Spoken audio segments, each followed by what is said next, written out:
Hadi bismillah bir İstanbul'a gidelim bakayım hele. Ne var ne yok İstanbul'da. Aha da bir vapura bindik. Aha Süleymaniye Camisi, Eminönü, Sirkeci, Galata Kulesi, Martılar 10 numara. Abi karnımızı doyuracak bir Van kahvaltı salonu bulmamız lazım. Aha Avcılar'da Van kahvaltı salonu varmış. Oo, Vale bizi tanıdı. Vale takipçim çıktı. Ama yine de parasını vereceğiz tabii kahvaltının. Kahvaltımızı sağlam yapmalıyız. Yoksa İstanbul'da aç kalırız. Kahvaltımızı yaptık. Hadi gidelim. Bir havalı çıkış da yapayım. Kendi kendime bir force atayım hele bir. Buradan da Galata Köprüsü'ne gideyim.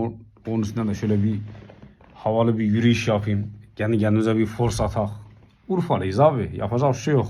Aha Galata Kulesi. Vapurda da abi bir Yılmaz Güney duruşu yapayım tabii. Ha, görüyorsun abi yani.